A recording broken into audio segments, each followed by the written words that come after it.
আদর্শের মুখখানা খানিকটা চুপসে গেল। মলিন কণ্ঠে বলল, শুনেছি মানুষ হাজারটা অন্যায় করার পরও সৃষ্টিকর্তার নিকট ক্ষমা প্রার্থনা করলে সৃষ্টিকর্তা তাকে ক্ষমা করে দেয়। সেই অনুপাতে তুমি তো মাত্র মানুষ, তাছাড়া কম তো শাস্তি দিলে না। অপরিণত বয়সে ক্রোধের বশে করা এক ভুলের কারণে ছেড়ে গেলে, দেখা দিলে না বহু বছর। আজও যখন দেখা হলো মাফ চাইলাম, তখনও বারংবার ফিরিয়ে দিচ্ছ। বাকি সব বাদ, তুমি নিজেই বলো তোমার এই কাজ কতটুকু যুক্তিসঙ্গত। মৌনতা চুপ রইল, ভাবল নিগুড়ভাবে। আদর্শ কথাগুলো ভুল বলেনি একদম। ছেলেটা সেই একটা ভুলের জন্য সে শহর ছেড়েছে, স্কুল ছেড়েছে, নিজেকে তৈরি করেছে, এতকাল ভিতরে ভিতরে ক্রোধ চেপে রেখেছে। আজ এত বছর পর যখন দেখা হলো, তখনও তো কম অপমান করলো না। এত মাফ চাওয়ার পরও মাফ করতে পারলো না। সত্যি কি সে মাফ করতে পারেনি, নাকি মাফ করে দিয়েছে অনেক আগে? শুধুমাত্র মস্তিষ্কের চাপে জোর জবস্তি করে উপরে উপরে এক স্বচ্ছ কাচের ন্যায় ক্রোধের আবরণ রেখে দিয়েছে। কই মানুষটার সম্মুখে গেলে তো নিজের ভেতরে কোনো ক্রোধের আভাস পায় না মৌনতা। মেয়েটা এড়িয়ে যেতে চাইল আদর্শের বলা কথাগুলো। কথা ঘুরিয়ে বলল, আপনার শরীর কেমন? জ্বর কমেছে? আদর্শ মৃদু হাসল, ঠোঁট কামড়ে উত্তর দিল, তুমি জানো মেয়ে, প্রিয় নারীর স্পর্শেও পুরুষের শরীরে জ্বরের আভাস ঘটে। সেই হিসেবে আমি এখন জ্বরে আক্রান্ত, ভীষণভাবে আক্রান্ত। মৌনতার কলিজাটা মুচড়ে উঠল। প্রিয় নারী? আদর্শের হৃদয়ে তবে কি অন্য কারোর বসবাস? সে ভালোবাসে অন্য কাউকে? মৌনতার হৃদয়টা কেমন হাহাকার করে উঠল। প্রথম অনুভূতি ভাঙার দহন আবারও গ্রাস করলো মেয়েটাকে। আঁখি বলল ভারী হলো। সে আর কথা বলতে চাইল না আদর্শর সাথে। কোনো ক্রমে বলল, রাখছি, ঘুম পাচ্ছে আমার। এত তাড়াতাড়ি ঘুমাবে? এখনো তো। মৌনতা কলটা কেটে মোবাইল বন্ধ করে দিল। আর শুনল না আদর্শের কথা। হৃদয়ে তার আবারও ঝড় উঠেছে, সেই বহুদিন আগের ন্যায়। কান্না পাচ্ছে ভীষণ। তবে এ কান্না করলেই তো আবারও শ্বাসকষ্ট হবে। মৌনতা কাঁদতে চাইল না। মনকে বোঝাতে ব্যতিব্যস্ত হলো। সে ভালোবাসতো আদর্শকে, আদর্শ তো তাকে ভালোবাসতো না। কখনো বলেনি ভালোবাসি, সেও তো কখনো বলেনি। তাহলে সে কোন আশায় বুক বেঁধেছিল? এখন ছেলেটার হৃদয়ে অন্য কেউ থাকতেই পারে। এ তো আদর্শের কোনো অপরাধ নয়, বরং এই অপরাধ তার একতরফা ভালোবাসার অপরাধ। ব্যস্ত শহরের ব্যস্ত সকাল। ঘুম থেকে উঠে জনমানব ছুটছে তার রুজি রোজগারের যোগান দিতে। যানবাহনগুলো রাতের নিস্তব্ধ শহরকে চনমনে করে তুলতে নেমে পড়েছে ইতিমধ্যেই। রিয়াদ হাতে একটা প্যাকেট নিয়ে দাঁড়িয়ে আছে পিওর বাসার সামনের দিকটায়। সেদিন মেয়েটার পিছু নিয়ে চিনে গিয়েছিল বাসাটা, কিন্তু মেয়েটা এখনো কেন আসছে না? রিয়াদ খানিকক্ষণ পর পর হাত উঁচিয়ে ঘড়ি দেখছে। কলেজে ক্লাস শুরু হওয়ার বাকি এখনো 30 মিনিট। এই মেয়েটাও কি এখন ওই হাইজেনিকের বাচ্চার ন্যায় সময় জ্ঞান সম্পর্কে সচেতন হয়ে পড়েছে? ওই মেয়েটার মতো এটাও কি এখন ক্লাস শুরু হওয়ার 5 মিনিট আগে আসবে মাত্র? রিয়াদের ভাবনার মধ্যেই বাসা থেকে বেরিয়ে এলো পিউ। কাঁধে কাঁধ ব্যাগটা ঝুলিয়ে বেশ ধীর গতিতে এগিয়ে আসছে সে। রিয়াদের ওষ্ঠে হাসি ফুটলো। একটু এগিয়ে এসে নিজেই গিয়ে দাঁড়ালো পিউয়ের সম্মুখে। সম্মুখে হঠাৎ কারো দেহ লাগোয়া উপস্থিতি অনুভবে চমকালো পিউ। আঁখিদয় তুলে তাকালো সম্মুখের মানবের পানে। রিয়াদকে দেখতে পেয়ে কপালে ভাঁজ পড়ল কিঞ্চিত। ছেলেটার নিকট থেকে 2 কদম দূরে সরে শুধালো, এভাবে পথ আগলে দাঁড়িয়েছেন কেন? রিয়াদ হাসলো। হাতে এতক্ষণ বহন করা প্যাকেটটা এগিয়ে দিল পিউয়ের পানে। সলজ্জিত ভঙ্গিতে বলল, আপনার রিটার্ন গিফট। পিউ ধরল না প্যাকেটটা, ভ্রু কুচকে শুধালো, কিন্তু আমি তো আপনাকে রিটার্ন গিফটের আশায় গিফট করিনি। আমিও শুধু শুধু কারো ধার বাকি রাখতে চাইনি। গিফটের ক্ষেত্রে ধরা বাকির প্রসঙ্গ আসছে কোথা থেকে? রিয়াদ মাথা চুলকালো। আমতা আমতা করে বলল, আসলে সেদিন আমি খারাপ ব্যবহার করেছিলাম বলে না তুমি আমাকে সার দিয়েছিলে। তুমি হয়তো পরবর্তীতে ওটা গিফট বলে এড়িয়ে যেতে চেয়েছিলে, কিন্তু ওটা তো গিফট ছিল না, ওটা ছিল আমার জন্য তোমার ক্রোধ থেকে কেনা। তবুও আমি ফিরিয়ে দিতে পারিনি সারটা, রেখে দিয়েছি নিজের কাছে। কিন্তু আমি তোমার নিকট থেকে রাগ, ক্ষোভ কিংবা বিরক্তিকর থেকে কিছুই চাই না। যদি কখনো গিফট দেওয়া হয় তবে খুশি মনে দিও, আমি গ্রহণ করব। নয়তোবা সেই গিফট ধার বাকির পরিশোধের উৎসতে আমি আবার রিটার্ন গিফট নিয়ে তোমার সম্মুখে দাঁড়াবো। পিউ শুনলো রিয়াদের কথাগুলো। কেমন একটা ভালো লাগে আবিষ্ট হলো মেয়েটার হৃদয়। ছেলেটা ভীষণ সুন্দর, গুছিয়ে কথা বলতে পারে। আচ্ছা, এই ছেলেটা কোনো লেখক সাহিত্যিক না হয়ে ডাক্তারি পড়তে কেন এসেছে? পিউ পলক ঝাপটে তাকালো রিয়াদের পানে। না, একে ডাক্তারি পেশা একদম মানাবে না।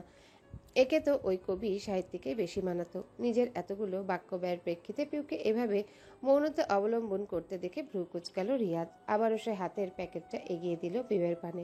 তাড়া দিয়ে বলল, এটা নিন, কলেজ যেতে হবে তাড়াতাড়ি, ক্লাস শুরু হয়ে যাবে যে। পিউয়ের ইতস্তত লাগছে। এভাবে একজন পুরুষের থেকে মাত্র কয়েকদিনের পরিচয় উপহার গ্রহণ নিতান্তই অস্বস্তিকর। কিন্তু ছেলেটাও নাছোড়বান্দা। উপহারটা গ্রহণ না করলে পিছু ছাড়বে বলে মনে হচ্ছে না। পিউ হাত বাড়িয়ে হাতে নিল রিয়াদের দেওয়া প্যাকেটটা, না খুলেই বলল, কি আছে এতে? বাসায় গিয়ে দেখবেন। পিউ আর প্রশ্ন করল না। রাস্তায় দাঁড়িয়ে প্যাকেট খুলে উপহার দর্শনেরও উপায় নেই। ওদিকে কলেজে সময় হয়ে যাচ্ছে, তার থেকে বরং বাড়িতে গিয়ে দেখা যাবে। পিউ প্যাকেটটা নিজের কাঁধ ব্যাগে রাখল, অতঃপর রিয়াদের পাশাপাশি হাঁটা ধরল কলেজের উদ্দেশ্যে। আদর্শ ক্লাসে বসে রয়েছে, বারংবার উকিঝুঁকি মেরে দেখছে ক্লাসের দরজার পানে। মৌনতা আসেনি এখনো। সেই কখন ক্লাসে এসে বসে রয়েছে আদর্শ, অথচ মেয়েটার খোঁজ খবর নেই। কাল হঠাৎ কি হলো, কলটা কেটে দিল। তারপর প্রায় সারা রাত ছেলেটা মৌনতার নাম্বারে কল করে গেছে, কিন্তু বারংবার এক সুমিষ্ট কণ্ঠের অধিকারী নারী তাকে বিদ্ঘুটে বাক্যে জানিয়েছে প্রেয়সীর নাম্বার বন্ধ। আদর্শ জানে কাল ওই সময়ে মৌনতা ঘুমায়নি, কিন্তু হঠাৎ কল কেটে মোবাইল বন্ধ করে দেওয়ার সঠিক কারণ খুঁজে পাচ্ছে না ছেলেটা। তার যদি কোথাও ভুল থেকে থাকে তবে বকুক, গালমন্দ করুক, কিছুক্ষণ ঝগড়া করুক কিংবা চিল্লাচিল্লি করুক, তা না করে এভাবে হুট করে কল কেটে হৃদয়ে ঝড় তোলার কোনো মানে আছে? আদর্শের ভাবনার মধ্যে হঠাৎ তার ক্লাসেরই একটা মেয়ে এগিয়ে এলো তার পানে। অতি আধুনিক পোশাকে ঢাকা তার অঙ্গ, যদিও আধুনিক পোশাকের উপর একটা শুভ্র রঙা অ্যাপ্রন জড়ানো রয়েছে, তবে বক্ষভাগ খোলা। চোখ মুখেও ভীষণ সাজসজ্জার ছাপ, পরিপুষ্ট মেকআপে। মেয়েটি হুট করে আদর্শের সম্মুখে হাঁটু গেড়ে বসে পড়ল। একখানা টকটকে লাল গোলাপ হাতে ধরে ভীষণ আবেগী কণ্ঠে শুধালো, I love you. Will you love me? আশপাশ থেকে কিছু ছাত্রছাত্রীদের আবার কিছুটা চিল্লানোর স্বর শোনা যাচ্ছে। এই ছাত্রছাত্রীরা নিশ্চয়ই এই অতি আধুনিক নারীর বন্ধু বান্ধব। আদর্শের চোখ মুখ কুঁচকে এলো। তার সাথে মাত্রই ঘটা ঘটনাটা ওই টিভি সিরিয়াল কিংবা পশ্চিমাদের প্রেম নিবেদনের ধরন ব্যতীত কিছুই মনে হলো না। এই ধরনের কার্যক্রম আদর্শ আগে দেখেছে পশ্চিমাদের বিভিন্ন সিরিজ, শো কিংবা মুভিতে। আজ অবশ্য এই রীতিনীতি শুধুমাত্র পশ্চিমাদের মধ্যে সীমাবদ্ধ নেই, দারুণভাবে ছড়িয়ে পড়েছে বাঙালিদের মধ্যেও। বাঙালিরা এখন আর আগের মতো চিঠি লিখে কিংবা কবি সাহিত্যিকদের মতো হৃদয়ের আবেগ মিশিয়ে দুই চার লাইন কবিতা আউড়িয়ে প্রেম নিবেদন করে না।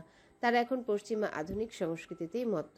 তাও যদি কেউ কেউ সেই বাঙালিদের স্বর্ণযুগের ন্যায় খুব আবেগে নিজেদের ভেতরকার অনুভূতি মিশিয়ে প্রেম নিবেদন করে, তবে তাকে বিনা বাক্যে শুনতে হয়। আদর্শ ঘাড় ঘুরিয়ে একবার তাকালো পুরো ক্লাসে। ভীষণ অস্বস্তি হচ্ছে তার ভিতরে, আবার রাগও লাগছে। এ ধরনের পরিস্থিতিতে আগে কখনো পড়েনি। এমন নয় যে এর আগে তাকে কোনো নারী প্রেম নিবেদন করেনি, অবশ্যই করেছে, তবে তা বন্ধু বান্ধবের মাধ্যমে, ফেসবুকে, তবে এভাবে সরাসরি নয়। মেহেদি দাঁত কেলিয়ে কেমন তার পানে তাকিয়ে হাসছে, আদর্শের পানে তাকিয়ে। সবটা জেনে শুনে মজা নিচ্ছে। মজা তপ্ত নিঃশ্বাস ফেলল আদর্শ। গম্ভীর কণ্ঠে বলল, দুঃখিত, আমি আপনাকে গ্রহণ করতে পারলাম না। কথাটা বলে উঠে দাঁড়ালো আদর্শ। পা বাড়িয়ে ক্লাস থেকে বেরিয়ে যেতে উদ্যত হলো। মেয়েটি নিজের অধিক সাহসিকতায় হাত টেনে ধরলো আদর্শের। মেজাজ বিগড়ে গেল ছেলেটার। ইচ্ছে করলো এক ধাক্কায় মেয়েটাকে ফ্লোরে ফেলে দিতে। মেয়েটা নিতান্তই বেহায়া বেলাজ স্বভাবের। অবশ্য আজকাল নারীরা নিজেদের অতি আধুনিকতার ছোঁয়ায় রাঙিয়ে তুলতে লাজ লজ্জা বিসর্জন দিয়ে বেহায়া হয়ে পড়েছে ভীষণভাবে। আদর্শ ঝাড়া মেরে মেয়েটার হাত থেকে নিজের হাত ছাড়িয়ে নিল, দাঁতে দাঁত চেপে বলল, অন্য ছেলেদের সাথে গুলিয়ে ফেলবেন না আমাকে। আপনার সাহস হলো কি করে আমাকে স্পর্শ করার? মেয়েটা খুব একটা পাত্তা দিল না আদর্শের ছোড়া বাক্যে। হয়তো সে ভেবে নিয়েছে সকল পুরুষকে নারীর ছোঁয়ায় আকৃষ্ট করা সম্ভব। অবশ্য বাংলাদেশের তথাকথিত বড় বড় বিশ্ববিদ্যালয়গুলো আজকাল এসবে নিমজ্জিত। মেয়েটা হাত বাড়িয়ে আলতোভাবে ধরল আদর্শের বাহু। ছেলেটার ধৈর্যের বাঁধ ভাঙল। ফুঁসে উঠে মেয়েটাকে শুনতে চাইলেও কিছু কঠিন বাক্য, কিন্তু তার আগে ক্লাসে ঢুকলো মৌনতা। ভারী আঁখি পল্লবে অবলোকন করলো তার প্রিয় পুরুষের বাহু আঁকড়ে ধরে দাঁড়িয়ে রয়েছে অন্য এক নারী। চক্ষুকোল ঘেঁষে মেয়েটার অশ্রুকণার আবির্ভাব, হৃদয়ের অবস্থা বেহাল, যেন ক্ষতবিক্ষত হয়ে পড়েছে বক্ষস্থলে স্থান পাওয়া ছোট মাংসপিণ্ডটা। তবে কি এই আদর্শের প্রিয় নারী? হয়তো তাই। গতকাল তো খুব করে বলেছিল প্রিয় নারীর কথা। বলেছিল প্রিয় নারীর স্পর্শে জ্বর এসে যায় শরীরে। এখনো তো এই নারীর স্পর্শ দিয়ে ভরা ক্লাসে বেশ দাঁড়িয়ে রয়েছে ছেলেটা। মৌনতার ওখানে দাঁড়াতে সক্ষম হলো না, ভেতরটা পড়ে যাচ্ছে। মেয়েটা যেভাবে এসেছিল সেভাবে আবার হাঁটা দিল উল্টো পথে। আদর্শ ছুট লাগালো মৌনতার পিছু পিছু। তখনই খেয়াল হলো এক অতিমাত্রায় নির্লজ্জ রমণী বাহু ধরে রেখেছে তার। নয়তো হঠাৎ মৌনতাকে অবলোকনে ভুলেই বসেছিল একথা। আদর্শ তীব্র ক্রোধে জর্জরিত হয়ে ঝাড়া মেরে নিজের হাত ছাড়িয়ে নিল। নিজেকে আর দমাতে না পেরে ক্লাসে উপস্থিত সকলের সম্মুখে ঠাস করে একটা থাপ্পড় মেরে দিল মেয়েটার গালে। ডান হাতের তর্জনী আঙ্গুল শাসিয়ে বলল, তোদের মতো মেয়েদের ঠান্ডা কণ্ঠে বোঝালে হয় না। তোরা নির্লজ্জ, তোদের বোঝাতে হয় 2-4টা থাপ্পড় মেরে। অপমানে থমথমে মুখ ধারণ করলো মেয়েটার। গালে হাত দিয়ে ছলছল নয়নে চেয়ে রইল আদর্শের পানে। হয়তো কিছু বলতেও চেয়েছিল, তবে আদর্শ তাতে পাত্তা দিল না খুব একটা। তার হাতে সময় নেই। মৌনতা কোথায় গেল খুঁজে যেতে হবে এখন। মেয়েটা তাকে ভুল বুঝেছে কি? আদর্শ স্পষ্ট দেখেছে মৌনতার আখিদয় অশ্রুসিক্ত। একটা ভুলকে সম্পূর্ণরূপে বিনাশ করতে পারল না আদর্শ, এর মধ্যে আবার আরেকটা ভুল বোঝাবুঝির সূত্রপাত। এত দিক কিভাবে সামাল দিবে সে? ক্লাস থেকে হন্তদন্ত হয়ে বেরিয়ে গেল আদর্শ। এদিক ওদিক খুঁজলো, মেয়েটাকে কোথাও পেল না। এইটুকু সময়ের মধ্যে কোথায় উধাও হয়ে গেল। পকেট থেকে মোবাইল বের করে কল করলো মৌনতার নাম্বারে। বরাবরের মতোই এবারও বন্ধ বলছে। আদর্শের বিগড়ানো মেজাজ আরও বিগড়ে যাচ্ছে। মেয়েটা পেয়েছেটা কি তাকে? হুটহাট মোবাইল কেন বন্ধ রাখতে হবে? আদর্শ অস্থির হলো। একবার ভাবলো মৌনতার বাড়িতে যাবে, পরক্ষণে নিজেকে দমন করলো আবার। মেয়েটা যেখানেই থাক ক্লাসে তো ফিরতে হবে আবার তাকে, তাই না? আর একটু পরই ক্লাস শুরু হবে। আদর্শ আবার হন্তদন্ত হয়ে ছুটে গেল ক্লাসের পানে। অধীর আগ্রহে অপেক্ষায় মত্ত হলো মৌনতার। মৌনতা কলেজ থেকে বেরিয়ে বাড়িতে যায়নি আর। রাস্তার পাশ ধরে হেঁটে কাছে একটা পার্ক বসেছে, কৌতূহলপূর্ণ গরম বায়ুযুক্ত। এই শহরটার মাঝে মাঝে অন্তত এমন কিছু স্থান রাখা আছে যেখানে খুব মন খারাপের মানবেরা একাকী সময় কাটাতে পারে। নিজের অজান্তেই মৌনতার চোখে অশ্রুধারার সমাবেশ। বারবার চোখের সম্মুখে ভেসে উঠছে এই দৃশ্যটা। আদর্শের হাত চেপে দাঁড়িয়ে রয়েছে অন্য নারী। মৌনতার কষ্ট হচ্ছে ভীষণ। গলা ধরে আসছে। অশ্রুর সাথে সাথে হৃদয় ভাঙার চিৎকারও বেরিয়ে আসতে চাইছে, কিন্তু কেন চাইছে? এখানে তো আদর্শের দোষ নেই। বহুদিন আগেও সে ছেলেটার বিরক্তির কারণ ছিল, আর এখনও সেই বিরক্তির কারণ। মাঝখানে হয়তো মানবতার খাতিরে নিজের অন্যায়ের মাপ চেয়েছিল তার নিকট। তাই বলে কি ভালোবাসি বলেছে? একজন অন্যায় করলে আর মাপ চাইলেও খুবই স্বাভাবিক বিষয়, কিন্তু সেখান থেকে অন্য কিছু ভেবে নেওয়া, মনের কোণে ভালোবাসার আশার আলো ফুটিয়ে তোলা মৌনতার ভুল। এই কয়দিন তার পেছনে আদর্শের পড়ে থাকা বারবার মাপ চাওয়া তার হৃদয়ে অন্য আশাদের যোগান দিচ্ছিল। অনুভূতিরা আবারও পেখম মেলে উঠতে শুরু করেছিল নতুনভাবে। তাচ্ছিল্যের হাসি হাসল মৌনতা। অনুভব করল নিঃশ্বাসটা ক্রমেই আটকে আসছে তার। হয়তো কান্নার সাথে সাথে শ্বাসকষ্টেরও আগমন ঘটতে চাইছে। মৌনতা আর বসল না ওই স্থানে। উঠে দাঁড়ালো, ধীর পায়ে প্রস্থান করলো বাড়ির পথে। নিস্তব্ধ রজনী, চারিদিকটা আধারে ছেয়ে গেছে। আকাশ ঘিরে কালো মেঘের আনাগোনা যেন পরিবেশটাকে ভয়ানক করে তুলেছে আরো। বসন্তকালে আকাশ থাকবে স্নিগ্ধ সতেজ, গোল থালার মতো। চন্দ্র স্থান করে নিবে মধ্যাকাশে, তা নয়, অসময়ে মেঘেদের আনাগোনা ঘটিয়ে অস্থির করে তুলেছে সুন্দর আকাশকে। আকাশের সাথে সাথে আজ যেন তীব্র অস্থিরতায় জর্জরিত হয়ে পড়েছে আদর্শ।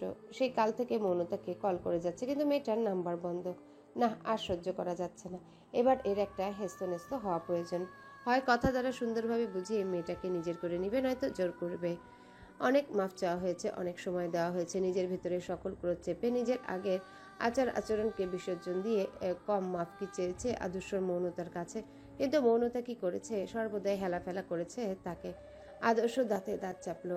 শরীরে বাসায় পরা টি শার্ট নিয়ে এই বৈরী আবহাওয়াকে উপেক্ষা করে বেরিয়ে পড়ল বাহিরে। মৌনতা হাঁটু বসেছিল বিছানার পাশে। বাইরে বৃষ্টি শুরু হয়েছে। এতক্ষণ আকাশটা শুধু মেঘেরা ঢেকে রাখলো, এবার প্রবল ধারায় বৃষ্টির ফোঁটা স্পর্শ করতে লেগেছে ভূমিতে। নিজের ভাগ্যের উপর ভীষণ করুণ হচ্ছিল মৌনতার। জন্মের পরই মাকে হারালো। এই ক্ষুদ্র জীবনে আর মা নামক ছায়াতলে বড় হওয়া হলো না। একটু বড় হয়ে যখন কৌশলে পৌঁছালো, কাউকে মনে ধরলো, ভীষণভাবে সে অপমান করে তাড়িয়ে দিল। ভাগ্যের পরিহাসে বহুদিন পর আবারও দেখা হলো সেই প্রিয় পুরুষের সাথে। কৈশোরকালের অনুভূতিরা প্রখর রূপে ধারণ করলো। ক্ষুদ্র অনুভূতি অজান্তেই বদলালো ভালোবাসায়, অথচ সে পুরুষ কিনা অন্য কারো। তাচ্ছিল্যের হাসি হাসলো মৌনতা। সিদ্ধান্ত নিল আদর্শের নিকট থেকে দূরত্ব বজায় রেখে চলবে। এই দূরত্ব বজায় না রাখার কারণেই তো অনুভূতিরা আবারও পেখম মেলতে শুরু করেছিল। নয়তো সে কত আগেই তো দমিয়ে নিয়েছিল নিজ হৃদয়কে। মৌনতার ভাবনার মধ্যেই হঠাৎ কাঁচ ভাঙা শব্দ হলো। কিছুটা হকচকাইল মৌনতা। চকিত দৃষ্টিতে আশেপাশে তাকে আবিষ্কার করলো তার ঘরের জানালায় লাগোয়া থাই গ্লাসটা ভেঙে গেছে। ভ্রু কুচকে এলো মৌনতার। জানালার কাজ হঠাৎ ভাঙলো কিভাবে? বাইরে তো ঝড়ও হচ্ছে না যে ডালপালার আঘাতে ভাঙতে পারে। খুবই সুশীল ধারায় শুধু বৃষ্টি পড়েছে। মৌনতা বসা থেকে উঠে দাঁড়ালো, লম্বা লম্বা পা ফেলে গেল জানালার কাছে। জানালা গলিয়ে বাইরে তাকাতেই চমকে উঠল মেয়েটা। তাদের বাসা থেকে অদূরে ল্যাম্পপোস্টে টিমটিমে আলি স্পষ্ট আদর্শ দাঁড়িয়ে। প্রবল বর্ষণকে মাথায় ঠেলে দাঁড়িয়ে রয়েছে মৌনতার জানালার পানে তাকিয়ে। কলিজাটা ছলাৎ করে উঠল মেয়েটার। এত রাত্রে এই ছেলে এখানে কি করছে? আর বৃষ্টিতেই বা ভিজছে কেন? এই তো কেবল জ্বর থেকে উঠল ছেলেটা। মৌনতা অস্থির হলো, চিন্তিত হয়ে পড়ল ভীষণভাবে। বেমালুম ভুলে গেল একটু আগে তার নেওয়া সিদ্ধান্ত, আদর্শের থেকে দূরে থাকতে হবে। উল্টো সে এখন ছুটল আদর্শের নিকট যাওয়ার উদ্দেশ্যে। ঘর থেকে একটা ছাতা নিয়ে চঞ্চল পায়ে বেরিয়ে পড়ল মৌনতা। দৌড়ে গিয়ে দাঁড়ালো আদর্শের সম্মুখে। ছাতাটা ছেলেটার মাথার উপর ধরে ঝাঁঝালো কণ্ঠে বলল, সমস্যা কি? এভাবে বৃষ্টিতে ভিজছেন কেন? কেবল জ্বর থেকে উঠলেন, আবারও কি জ্বর বাঁধানোর শখ হয়েছে? আদর্শ চোখ তুলে তাকালো মেয়েটার পানে, শীতল কণ্ঠে বলল। আমাকে এইভাবে পোড়াচ্ছ কেন? মৌনতা কিছুটা অবাক হলো, সে পোড়াচ্ছে আদর্শকে নাকি আদর্শ পোড়াচ্ছে তাকে। তার ছেলের হাসি হাসতে গিয়েও হাসলো না। মৌনতা হাত বাড়িয়ে ছাতাটা ধরিয়ে দিল আদর্শের হাতে। অতঃপর পিছনে ঘুরে পা বাড়ালো ঘরের দিকে। আদর্শ হাত থেকে ছাতাটা ফেলে দিল, হাত টেনে ধরলো মৌনতার। কিছু বুঝে ওঠার আগেই হ্যাচকা টানে ফেললো বুকের উপর। খুব সহজে যেন ছুটে যেতে না পারে তাই এই হাতে কোমর, আরেক হাতে চেপে ধরলো মেয়েটার দুটো হাত, তাতে দাঁত চেপে বলল, কুকুরের মতো পেছনে ঘুরছি, দিনের পর দিন মাফ চাইছি, তাও গায়ে লাগছে না। উপেক্ষা করছো আমাকে, এড়িয়ে যেতে চাইছো। বৃষ্টি তোর জোর ভীষণ, নরনারী দুজনের শরীরই বৃষ্টির পানিতে ভিজে শোচনীয়। এর মধ্যে এই অনাকাঙ্ক্ষিত স্পর্শ মৌনতা নাজুক হয়ে পড়ল। ভিতরে ভিতরে লজ্জা ভয় সংকোচের এক মিশ্র অনুভূতি, নাজেহাল হয়ে পড়ল মেয়েটা। নিজেকে আদর্শের বাহুবন্ধন থেকে ছাড়াতে ব্যতিব্যস্ত হলো। এলোমেলো দৃষ্টি ফেলে বলল, ছাড়ুন আমাকে। আদর্শ ছাড়ল না, বরং নিজের বন্ধন আরও গাঢ় করল। অগ্নিকণ্ঠে বলল, পেয়েছো কি আমাকে? এত বছর ছেড়ে গিয়ে দূরে গিয়ে শান্তি হয়নি, এখন আবার দেখা দিয়ে নতুন উপায় চালাচ্ছ। মৌনতা তাকালো আদর্শের পানে, তাচ্ছিল্য করে বলল, আমি জ্বালালেও বা কি আর না জ্বালালেও বা কি? আপনার প্রিয় নারী আপনাকে ভালোবাসলেই তো হলো।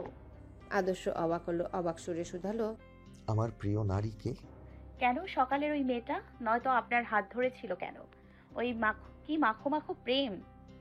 আদর্শ এই কক্ষে এসে হাসলো, বুঝতে পারলো হয়তো কিছু একটা।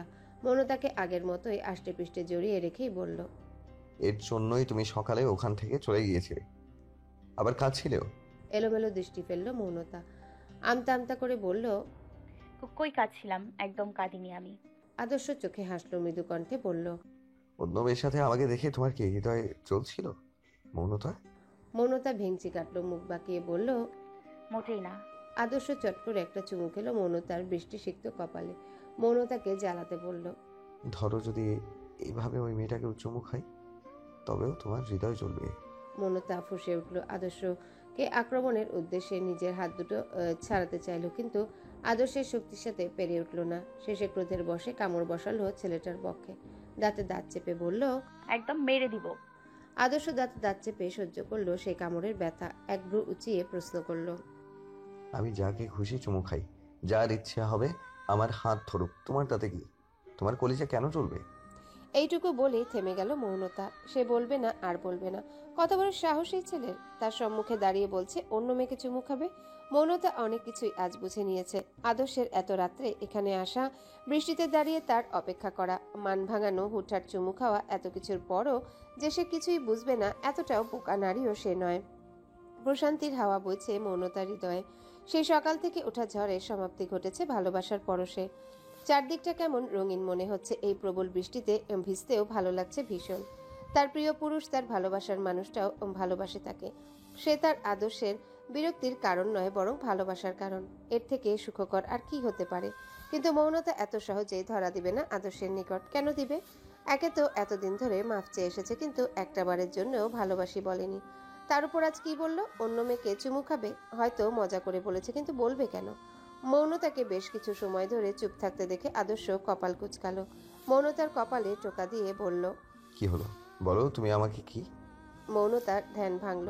চোখ ছোট ছোট করে সে তাকালো আদর্শের পানে। অতঃপর হুট করে নিজের এক পা দ্বারা আদর্শের পায়ের উপর মারিয়ে ধরল। আকস্মিক আক্রমণে হকচকিয়ে উঠল ছেলেটা। হাত আলগা হলো তার। এই সুযোগ আদর্শের হাত আলগা হতেই দূরে সরে গেল মৌনতা। ভেঙচি কেটে বলল, এত রাতে আমাকে না জ্বালিয়ে বাড়ি যান, জামা কাপড় বদলে ঘুমিয়ে পড়ুন, অসভ্য লোক। আদর্শ পা বাড়িয়ে আবারও ধরতে গেল মৌনতাকে। মেয়েটা সেই সুযোগ আর দিল না। পুনরায় ভেঙচি কেটে দৌড়ে ঢুকলো বাড়ির মধ্যে। প্রকৃতিতে বর্ষার দাপটকে উপেক্ষা করে বইয়ের পাতা উল্টাচ্ছিল পিউ। পড়তে তার ইচ্ছা করছে না, আবার বইও বন্ধ করে রেখে দিতে ইচ্ছা হচ্ছে না। কি একটা অবস্থা! পিউয়ের হঠাৎ স্মরণে এলো সকালে রিয়াদের দেওয়া উপহারটার কথা। সেটা সে সেই ব্যাগে রেখেছিল, আর দেখা হয়নি। পিউ পড়া ছেড়ে উঠে দাঁড়ালো। বিছানার পাশে ফেলে রাখা ব্যাগটা খুলে প্যাকেটটা বের করলো। মনের মধ্যে বেশ কৌতূহল নিয়েই খুললো প্যাকেটটা। ভিতর থেকে বের করে আনলো সুন্দর একটা নীল রঙা শাড়ি। পিউ উৎফুল্ল হলো। শাড়ির গায়ে জড়িয়েও আয়নার সম্মুখে দাঁড়িয়ে দেখল নিজেকে। না, ভালোই মানিয়েছে।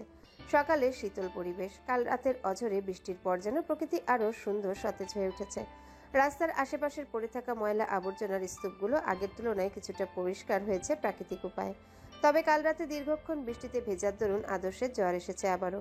হাঁচি দিতে দিতে নাজেহাল অবস্থা, মুখ চোখও কেমন ফ্যাকাশে রূপ ধারণ করেছে। তবুও সে অসুস্থ শরীর নিয়ে কলেজে এসেছে ছেলেটা। কাল রাতে মৌনতার সাথে অমন কিছু মুহূর্ত কাটানোর পরও কি সে ঘরে বসে থাকা যায় নাকি? শরীর অসুস্থ থাকলেও মনটা এখন ভীষণ উৎফুল্ল আদর্শের। আর সেই মনে নিজের মূল কাণ্ড পাতা নিয়ে বিশাল বটবৃক্ষের ন্যায় বিরাজ করছে মৌনতাকে দেখার আকুলতা, মেয়েটার পাশে থাকার আকুলতা, তাকে ভালোবাসার আকুলতা। তাই তো এক প্রকার আজ ছুটে এসেছে আদর্শ কলেজে। হাঁচি দিতে দিতেই ক্লাসে ঢুকলো ছেলেটা। ঘাড় ঘুরিয়ে এদিক ওদিক খুঁজলো মৌনতাকে। মেয়েটার অবস্থাও বেশ শোচনীয়। ঠান্ডায় নাকটা লাল হয়ে উঠেছে, হাঁচি দিচ্ছে বারবার। আদর্শ হাসলো, নাক টানতে টানতে বসলো মেহেদি আর রিয়াদের পাশে। রিয়াদ আশেপাশে ততটা খেয়াল না করলেও মেহেদি তীক্ষ্ণ দৃষ্টিতে পর্যবেক্ষণ করছে আদর্শ আর মৌনতাকে। ব্যাপারটা তার কাছে সুবিধার লাগছে না একটুও। দুজনের একসাথে ঠান্ডা লাগার তো কথা নয়। মেহেদি বেশ কিছুক্ষণ আদর্শকে আর মৌনতাকে পর্যবেক্ষণ করে চোখ ছোট ছোট করে বলল, কাহিনী কি বলতো? তোদের দুজনের একসাথে ঠান্ডা কিভাবে লাগলো? আদর্শ ভিতরে ভিতরে কিছুটা অপ্রস্তুত হলেও মেহেদির সম্মুখে প্রকাশ করল না। ছেলেটা চালবাজ বেশ, তাকে অপ্রস্তুত হতে দেখলে বুঝে ফেলবে সবটা। আদর্শ চোখে মুখে স্বাভাবিক ভাব ফুটিয়ে তুলল, থমথমে কণ্ঠে বলল, আমি কি জানি। মেহেদির সন্দেহ তবুও কাটল না। সন্দিহান দৃষ্টিতে এদিক ওদিক তাকাতে তাকাতে হঠাৎ নজর পড়ল দরজার দিকে। ইভা নিজের চোখের চশমা ঠেলতে ঠেলতে ভেতরে ঢুকছে। মেহেদির ওষ্ঠে হাসি ফুটে উঠল, হাত উঁচিয়ে ডাক দিল ইভাকে, বলল, ওই হাইজেনিকের বাচ্চা, এদিকে কিছু টিস্যু এবং স্যানিটাইজার ছুঁড়ে মারুন তো।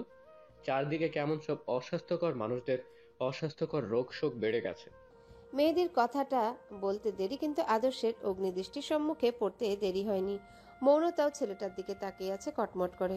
মেহেদির মুখখানা চুপসে গেল, ঢোক গিলে বলল, হ্যাঁ, মজা করছিলাম। কলেজের শেষ হতেই ক্লাস থেকে বেরিয়ে এলো সবাই। আদর্শ মৌনতার পিছু পিছুই বেরিয়ে এসেছে। তার পিছু পিছু হাঁটছে মৌনতাদের বাড়ির দিকে। মৌনতা যে খেয়াল করেনি তেমনটা নয়, সে খেয়াল করেছে। তবে কলেজ শেষ হয় একটু জনমানবের উপস্থিতি ছিল বেশি, তাই কিছু বলেনি। শুধু শুধু মানুষের সম্মুখে ঝামেলা করে লাভ আছে? তবে ভাবলো কিছুটা এগিয়ে একটু নির্জন স্থান দিকে দাঁড়াবে, তারপর কয়েকটা শক্ত কথা শুনিয়ে দিবে ছেলেটাকে। কিন্তু না, তেমন কিছুই করতে হলো না। একটু নির্জন স্থান দেখে আদর্শ নিজে পথ আগলে দাঁড়ালো মৌনতার। কিছুটা ঝাঁঝালো কণ্ঠে বলল, দেখছো না তোমার পিছু পিছু আসছি আমি, তারপরও দাঁড়াচ্ছ না কেন? মৌনতা ভ্রু কুচকে তাকালো আদর্শের পানে, মুখ বাঁকিয়ে বলল, আপনি আবার পিছু পিছু আসলেই আমার দাঁড়ানোর কথা ছিল বুঝি? আলবাত ছিল।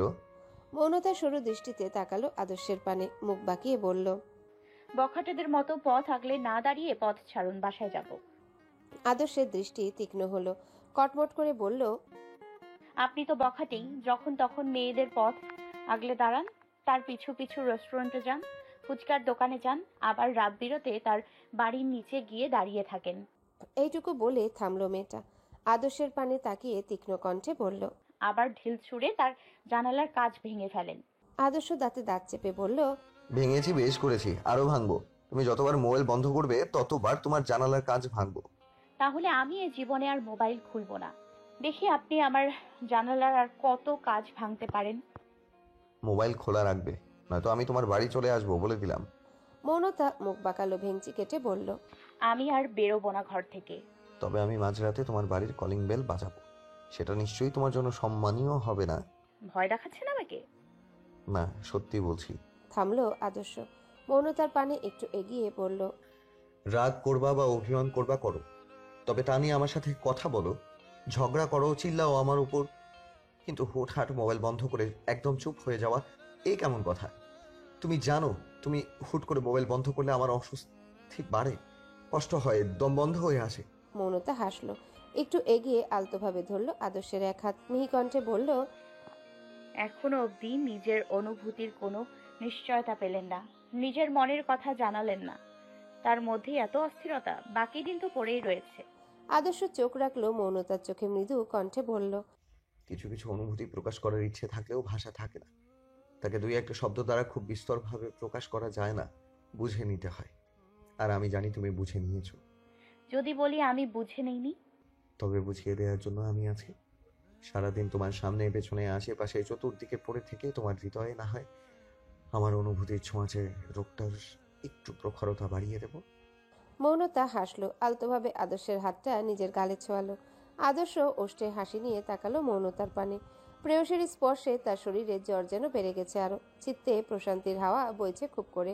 মৌনতা বাঁকা হাসলো, গাল থেকে হাতটা একটু মুখের কাছে নিয়ে হাতে কামড় বসালো সজোরে। হকচকালিয়ে উঠল আদর্শ, কণ্ঠে আহমূলক ব্যথাতুর ধ্বনি তুলে দ্রুত সে হাতটা সরিয়ে নিল। কপাল কুঁচকে শুধালো, এসব অভ্যাস কোথায় পেয়েছো মৌনতা? হুটহাট কামড়ে দিচ্ছ, জলাতঙ্ক হয়েছে নাকি? মৌনতা ভেঙচি কাটলো। আদর্শের পাশ কাটিয়ে যেতে যেতে বলল, না, প্রেমাতঙ্ক হয়েছে। রাতে কল করবেন, আমি অপেক্ষায় থাকবো। আদর্শের ওষ্ঠে হাসি ফুটে উঠল। তার প্রিয়তমা নিজ থেকে প্রেমের জানান দিয়েছে, তার অপেক্ষায় থাকবে বলেছে। আর কি চাই এখন? দুপুর হলেও আশেপাশের মানুষের ভিড়ের অভাব নেই, বিশেষ করে হাসপাতাল চত্বরে। সারাদিনই অসংখ্য রোগীর আনাগোনা রয়েছে এখানে। কেউ সুস্থ হয়ে বাড়ি ফিরছে, কেউ লাশবাহী গাড়িতে করে নিথর হয়ে ফিরছে নিজ ঠিকানায়, আবার কেউ নিজের রোগের চিকিৎসার জন্য আসছে। রিয়াদ আর মেহেদি সেই মানুষ ঠেলেই হেঁটে যাচ্ছিল রাস্তার পাশ ধরে। গতকাল বৃষ্টির দরুন রাস্তার পাশে পাশে পানি জমেছে বেশ। ঢাকার এই একটা বিদঘুটে বাজে অবস্থা, একটু বর্ষা হলেই পানি জমে যায়। মেহেদি আর রিয়াদ পাশাপাশি নিজেদের মধ্যে টুকটাক কথা বলতে বলতেই এগিয়ে চলছিল। হঠাৎ কোথা থেকে একটা গাড়ি এসে রাস্তার পাশের কাদা পানি ছিটিয়ে দিল তাদের দুজনের শরীরে।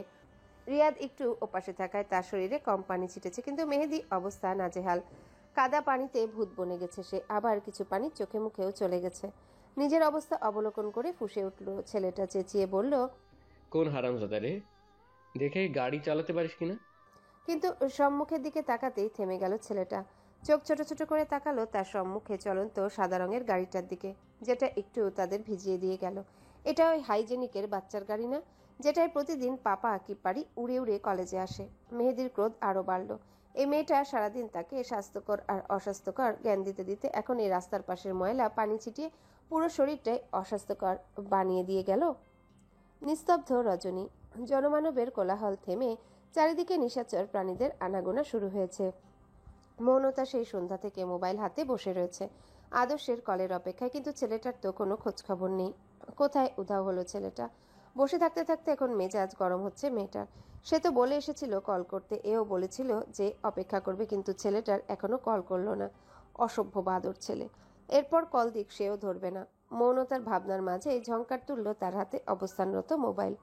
মেয়েটা মোবাইলের স্ক্রিনের পানে দৃষ্টিপাত করলো, সেখানে স্পষ্ট জলজল করছে বিদ্যাসাগরের নাতি নামটা। মৌনতার দৃষ্টি তীক্ষ্ণ হলো, ঘাড় ঘুরিয়ে তাকালো পাশের দেয়াল ঘড়ির পানে। ঘড়ির ছোট বড় কাঁটাগুলো নেচে কুদে জানান দিচ্ছে রাত 12:47। এখন সময় হয়েছে এই বান্দার কল করার। ঠিক আছে, সেও ধরবে না এবার কল। প্রথমবার মোবাইলটা বাজতে বাজতে কেটে গেল, ধরল না মৌনতা। দ্বিতীয়বারও একই ঘটনা। তবে এ তৃতীয়বার নিজেকে সংযত করতে পারল না মেয়েটা। কেমন আদর্শের কল ধরার জন্য হাতটা নিষ্পিস করছে, অস্থির হচ্ছে হৃদয়। মৌনতা দাঁতে দাঁত চাপলো, বিড়বিড়িয়ে বলল, বেঈমান হৃদয়, আমার কাছে আমার পড়ছে, আবার আমার মধ্যেই তার অবস্থান, অথচ উতলা অন্য কারোর জন্য। না, আর পারা যাচ্ছে না। এবারে যদি আদর্শের কল মৌনতা না ধরে, তবে এই হৃদয় বেচারা বক্ষভেদ করে নিজে নেমে এসে কল ধরবে।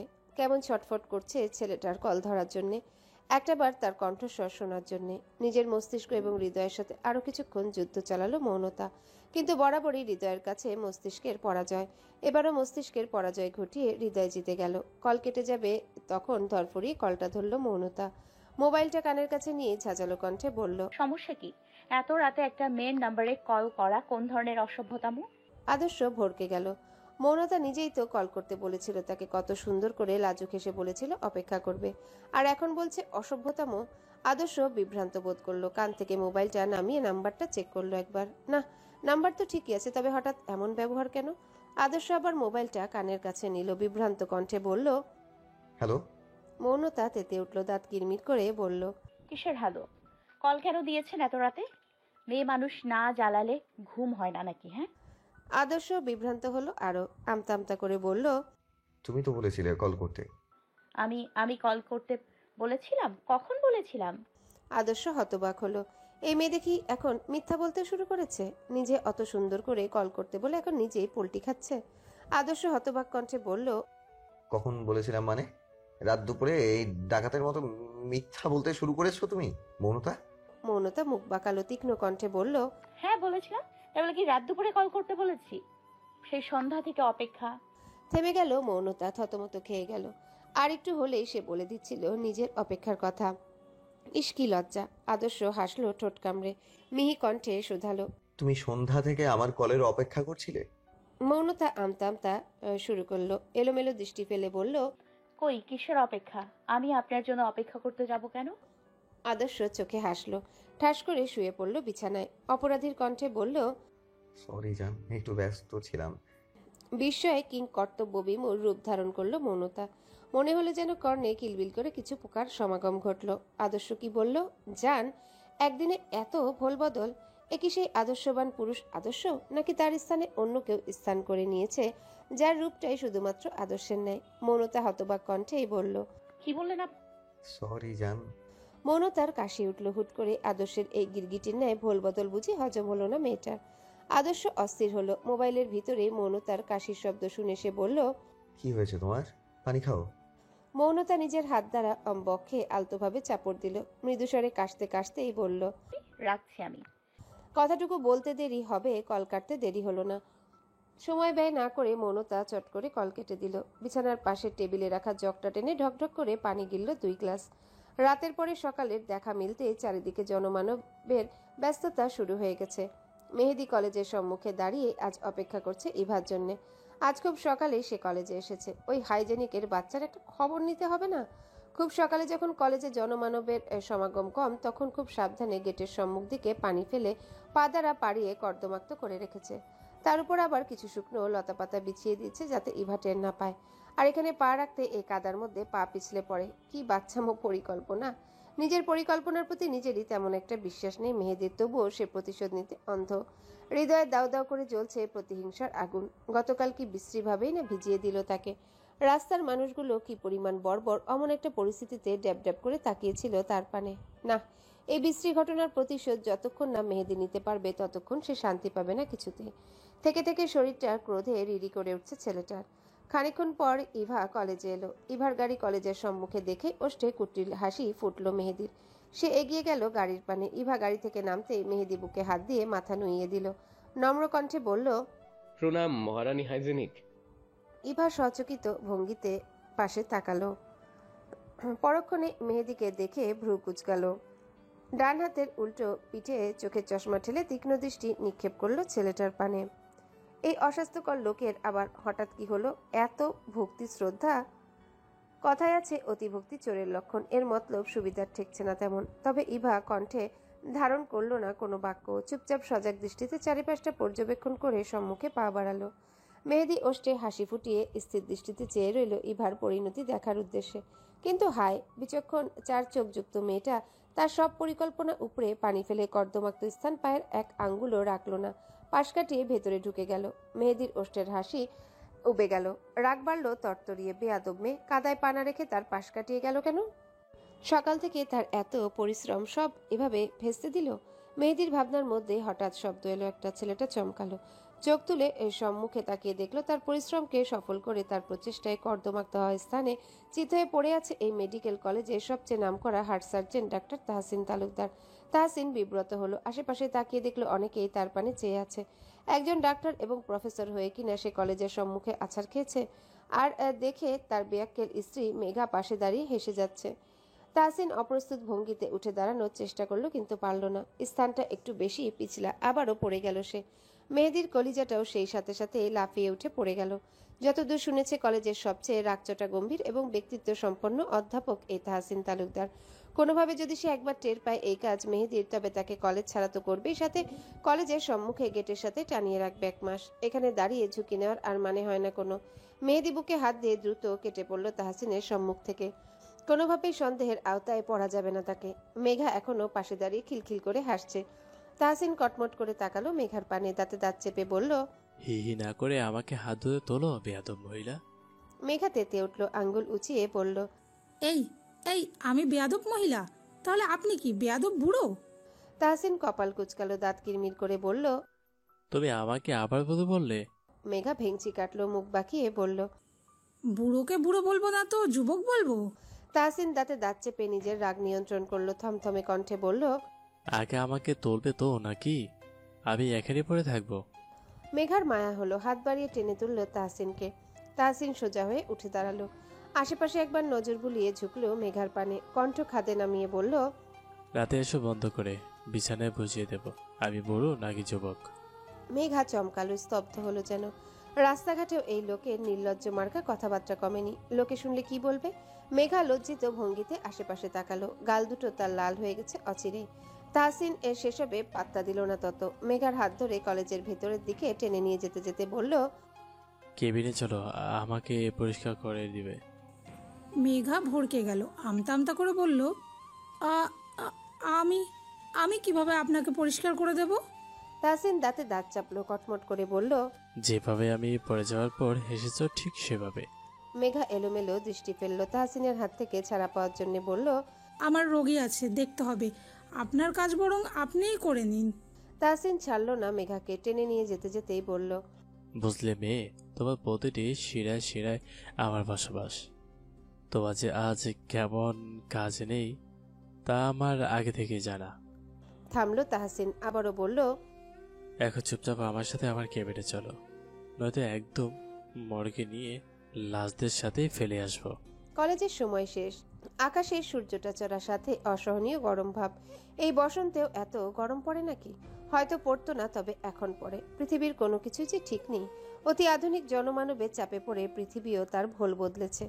নিজের তাপমাত্রা বাড়িয়েছে, বৃষ্টিপাত কমিয়েছে, মেরু অঞ্চলের বরফ গলিয়েছে, পানির উচ্চতা বাড়িয়েছে, ঠিক আদর্শের মতো। এই যেমন আদর্শ একদম আদর্শবান পুরুষের অভিনয় করে এখন নির্লজ্জ পুরুষ হয়ে উঠেছে, যার মুখে লাগাম নেই কোনো। মাত্র একদিনের মাথায় এ কি করে সম্ভব? আজ পুরো ক্লাসে মৌনতা ছেলেটার চোখে চোখ মিলাতে পারেনি, তাই বলে কি ছাড় আছে নাকি তার?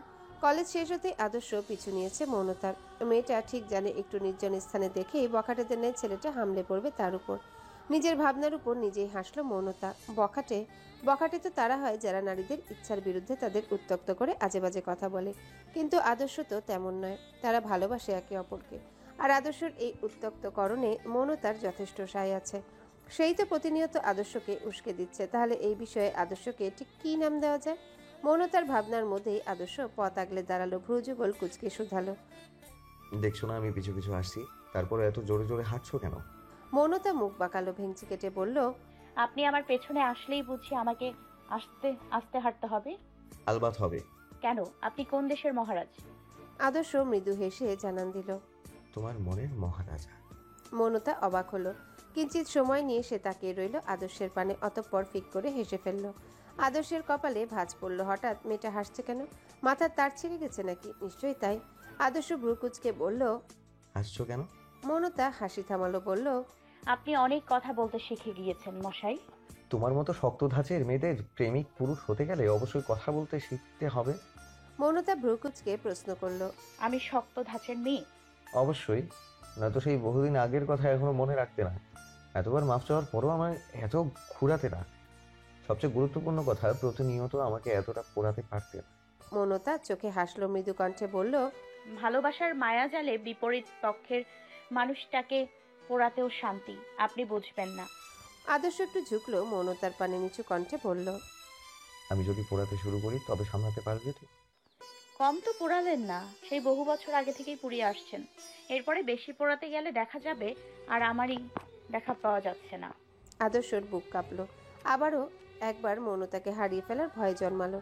অনেক যন্ত্রণার অবসান ঘটিয়ে এই মেয়েটার পুনরায় আগমন ঘটেছে তার জীবনে। আবার যদি হারিয়ে যায়, তার চেয়ে বেঁচে থাকাটাই অসম্ভব হয়ে পড়বে। আদর্শের একমনে চিন্তার মধ্যেই ভেসে এলো মৌনতার তীক্ষ্ণ কণ্ঠস্বর।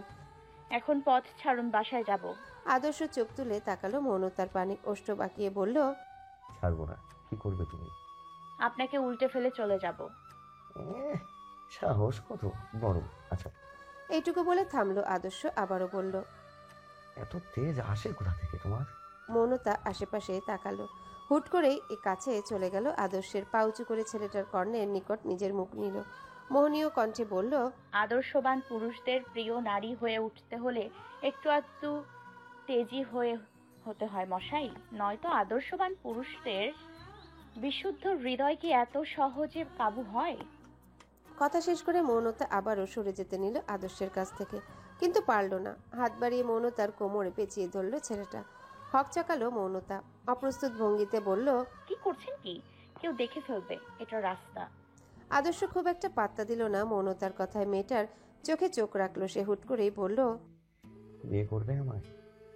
মৌনতার হৃৎপিণ্ডটা যেন থমকালো। এটা কি তাকে বিয়ের প্রস্তাব দেওয়া ছিল, নাকি অতি সূক্ষ্ম মাধ্যমে হৃদযন্ত্রের ক্রিয়া বন্ধে ষড়যন্ত্র চলছে? এভাবে কেউ হুট করে বিয়ের প্রস্তাব দেয়?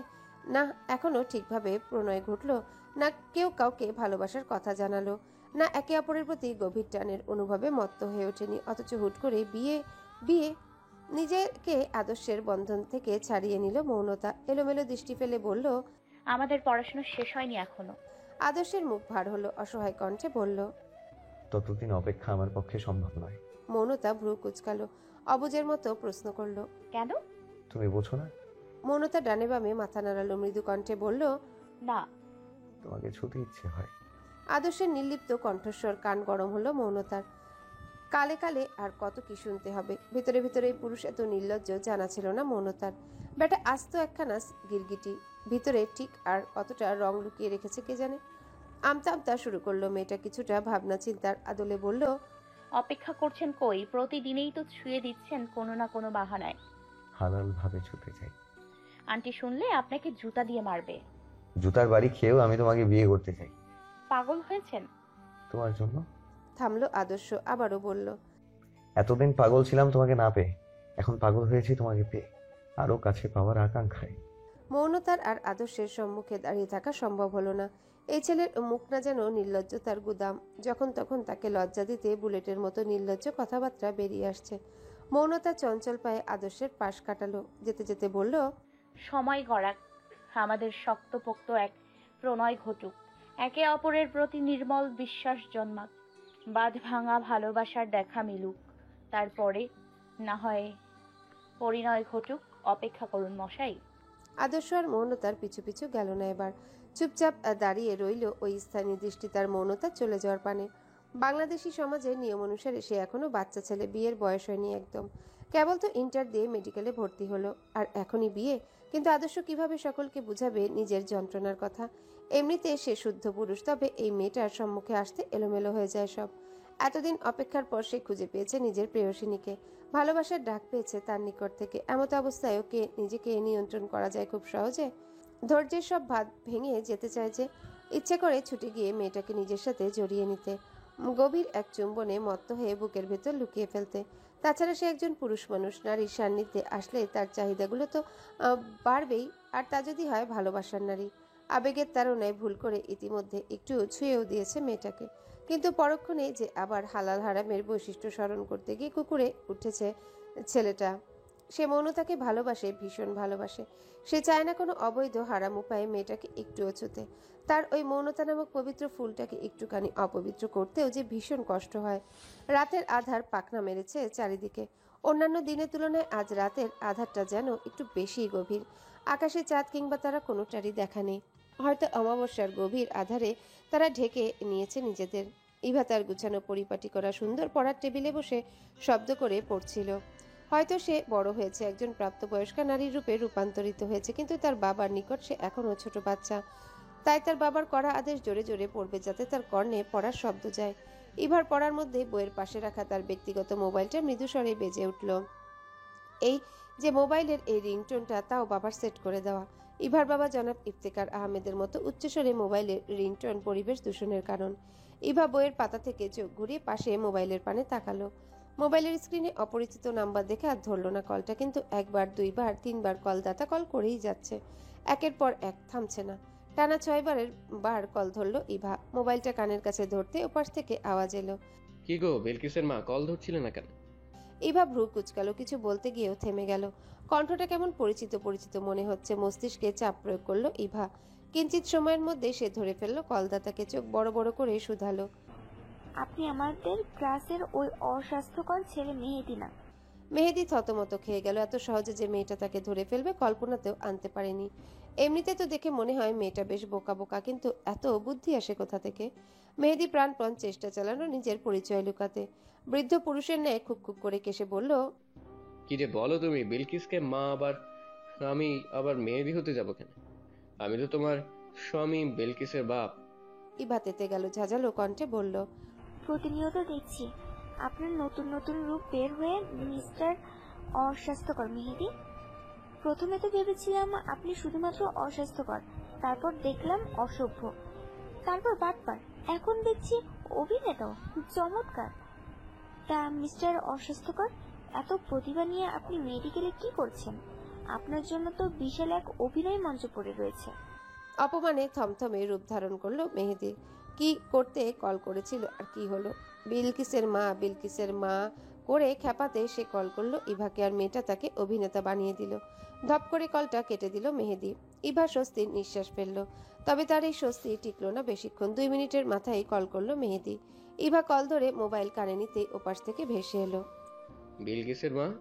ইভা অষ্টদয় ফাঁকা করলো কিছু বলার উদ্দেশ্যে, কিন্তু তার আগেই কল কেটে দিল মেহেদি। মেয়েটার ক্রোধে শরীর জ্বলে উঠল। ফুঁসতে ফুঁসতে কল লাগালো মেহেদির নাম্বারে, কিন্তু ছেলেটা কল ধরল না, কেটে দিল। ইভার রাগ বাড়ল, মনের মধ্যে তীব্র বাসনা জাগলো একটা আছাড় মেরে মোবাইলটা ভেঙে ফেলতে। কিন্তু তার আগে আবার কল করলো মেহেদি। ইভা চোখ বন্ধ করে জোরে জোরে কয়েকটা নিঃশ্বাস নিল। মনে মনে মেহেদির উদ্দেশ্যে কিছু শক্ত কথা প্রস্তুত করে মোবাইলটা কানের কাছে নিতেই ওপাশ থেকে তীব্র চিৎকার করে মেহেদি বলে উঠল, হাইজেনিকের বাচ্চা। আকস্মিক চিৎকারে ধরফরিয়ে উঠল ইভা। কানে যেন তালা লাগার উপক্রম। যা যা বলবে বলে মনের মধ্যে গুছিয়ে রেখেছিল সব ভুলে বুদ্ধিশূন্য হয়ে পড়েছে। মস্তিষ্কে চাপ প্রয়োগ করে কথাগুলো আবারও স্মরণে আনার আগে কল কাটল মেহেদি। হৈ হৈ করে ক্রোধ বাড়ল ইভার। বেয়াদব ছেলেটা এত রাতে কল করে তাকে বিরক্ত করে যাচ্ছে। ক্রোধে সর্পের ন্যায় ফোঁসফোঁস আওয়াজ তুলে ইভা কল লাগালো মেহেদির নাম্বারে। এবার মেহেদি কল ধরল। ইভাকে কিছু বলার সুযোগ না দিয়েই বলল, হাইজেনিকের বাচ্চা। ব্যাস এইটুকুই। আবারও কল কাটলো ছেলেটা। এরপর আর কল দিলে এক নারী কণ্ঠে ইভাকে বেশ ভালোভাবে বুঝিয়ে দিল তার নাম্বারটি মেহেদি ব্লক করেছে। ইভার রাগ বাড়ল। আশ্চর্য না হয়ে পারল না মেয়েটা। চোর বাটপাড়ের ন্যায় তার নাম্বার সংগ্রহ করে এত রাতে কল করলো তাকে। কিছুক্ষণ বিরক্তও করলো। তারপর যেখানে কথা ছিল ইভা মেহেদির নাম্বার ব্লক করবে, সেখানে মেহেদি ব্লক করে দিল। সময় প্রবাহমান। নিজের ধারা বজায় থেকে দুনিয়ার সকল হাসি কান্না দুঃখ কষ্টকে উপেক্ষা করে সে বয়ে চলে নিজ গতিতে। দেখতেই কেটে গেল অনেকগুলো দিন। আদর্শ মৌনতারা এই দিনগুলোর মধ্যে নিজেদের গুছিয়ে প্রথম বর্ষ থেকে দ্বিতীয় বর্ষেও উঠে পড়েছে। তবে অল্প বিস্তর দিনগুলোর মধ্যেও তাদের কারোরই সম্পর্কে উন্নতি হয়নি। কোনো উন্নতি করবেও বা কিভাবে? এতদিন তো পড়াশোনার উন্নতি করতে করতেই চলে গিয়েছে। বর্ষ শুরু হওয়ার প্রথম দিকে মেডিকেলে চান্স পেয়ে গা ছেড়ে দিয়েছিল তারা।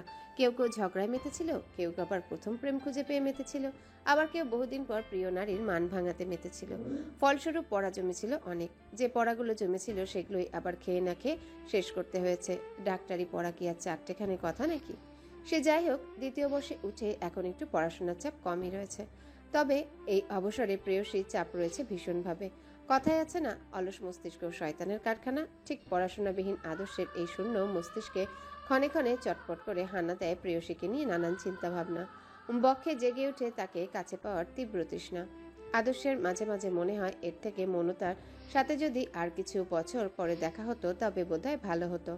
অপেক্ষা তো সে করেছিলই, আর না হয় কিছু বছর অপেক্ষা করতো। ততদিনে সে ডাক্তারি পাশ করে বেরোতো, একজন ডাক্তার হিসেবে পরিচিত পেত, মৌনতার সাথে দেখা হতো, আর টুপ করে বিয়ে করে ফেলতো। আর এখন দেখা হয়েছে জ্বালা। নিজেকে নিয়ন্ত্রণ করা দায়ী হয়ে পড়েছে। আপনি যদি উত্তপ্ত মরুভূমিতে হুট করে হারিয়ে যান, দীর্ঘক্ষণ পানির পিপাসায় কাতর হয়ে নুয়ে পড়েন, আর হুট করে দেখেন সম্মুখে পানি চলে এসেছে, তখন কি চাইলেও সেই পানির থেকে নিজেকে নিয়ন্ত্রণ করে দূরে সরিয়ে রাখা সম্ভব? একদম সম্ভব নয়। আদর্শের ক্ষেত্রেও তেমনটাই ঘটেছে। কিশোরী বয়সের প্রথম অনুভূতিকে হারিয়ে তাকে খুঁজতে খুঁজতে সে যখন বেজায় তৃষ্ণার্ত, তখনই চোখের সম্মুখে এসে ধরা দিল মৌনতা। এখন চাইলেও কি মৌনতা থেকে নিজেকে নিয়ন্ত্রণ রাখা সম্ভব? তবু আদর্শ নিজেকে নিয়ন্ত্রণে রাখছে, যথাসম্ভব গুটিয়ে রাখছে, কিন্তু এভাবে আর কতদিন? এই বয়সে বাসায়ও বলতে পারছে না বিয়ের কথা। মাত্র 20 বছরের এক যুবক সে। ঘরে বড় ভাই রয়েছে যার বয়স 25 ছাড়িয়েছে, সে এখনো বিয়ে করেনি। সেখানে সে 20 বছরের হয়ে ঘরে কিভাবে নিজের বিয়ের কথা তুলবে?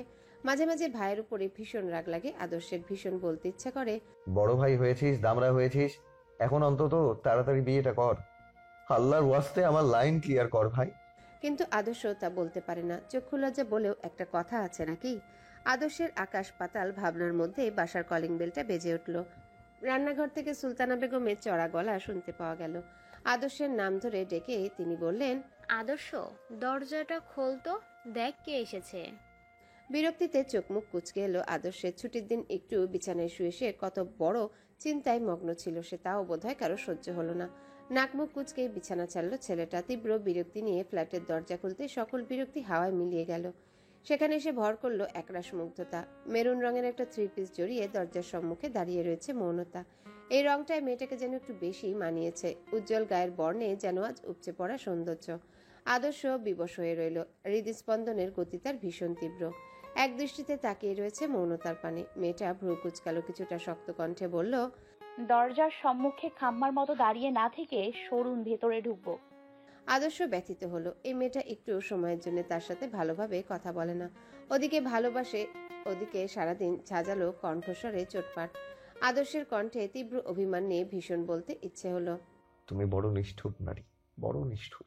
হয়তো বলেও ফেলতো সে, কিন্তু তার আগে সেখানে উপস্থিত হলেন সুলতানা বেগম।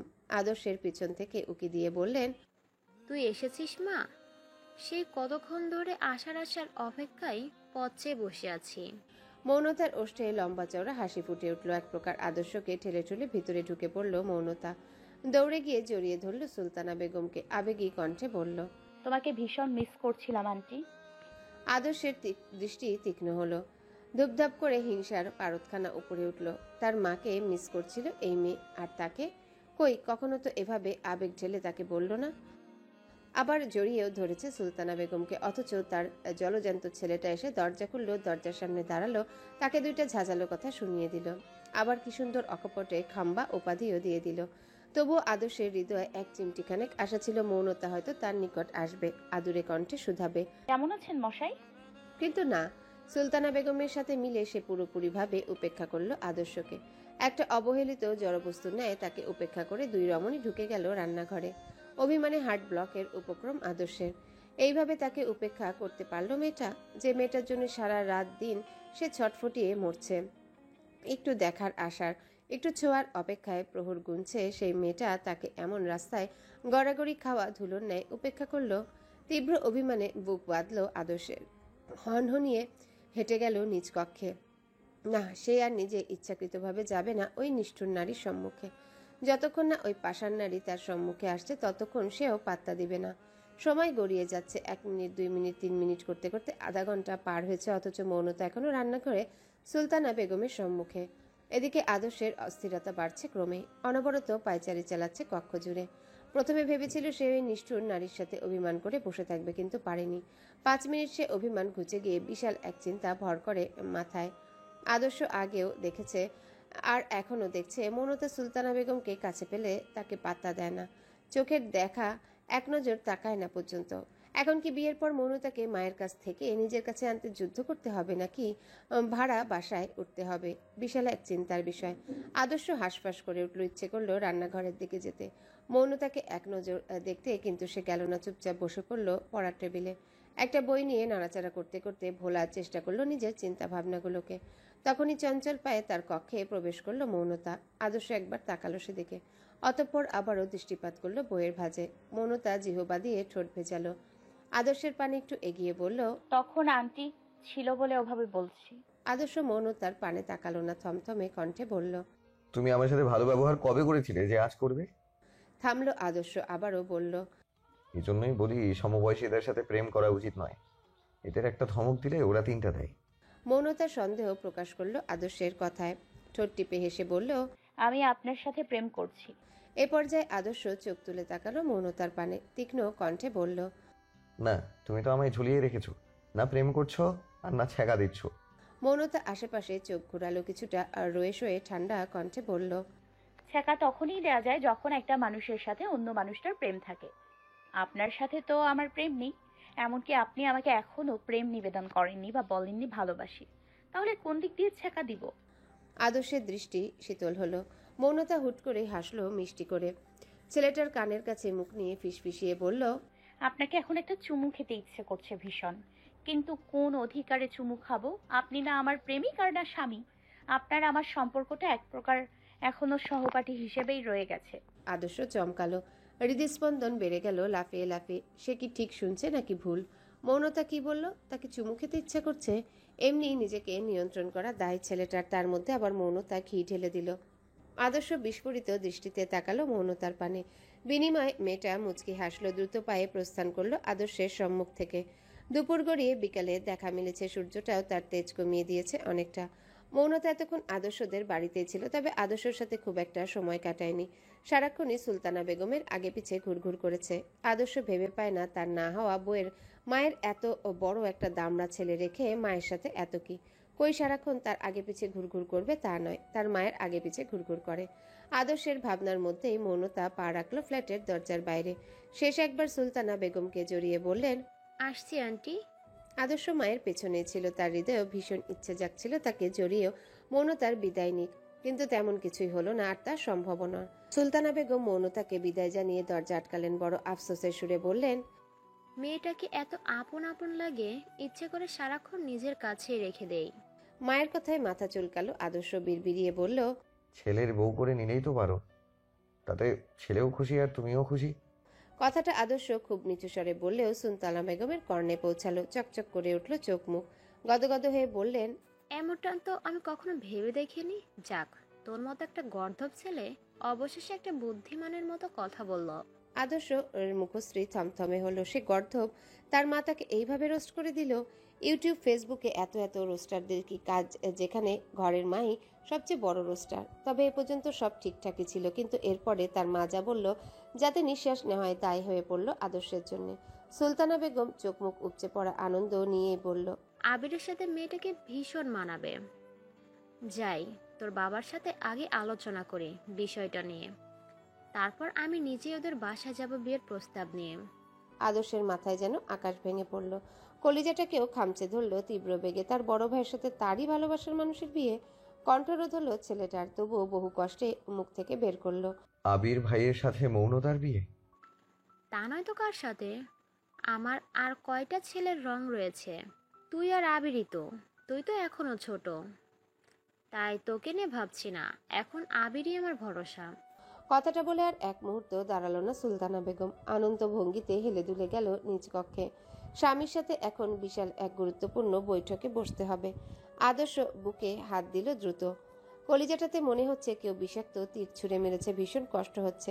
যে মেয়েটাকে ছাড়া একটা মুহূর্ত দম বন্ধ লাগে, সেই মেয়েটাকে ভাইয়ের বউ হিসেবে কিভাবে মেনে নিবে আদর্শ? ছেলেটা টলমল পায়ে নিজ কক্ষে গেল, দাঁড় দিল আলতো হাতে। হুট করেই বসে পড়ল মেঝেতে। কোথা থেকে কি হলো কিছুই মাথায় খেলছে না।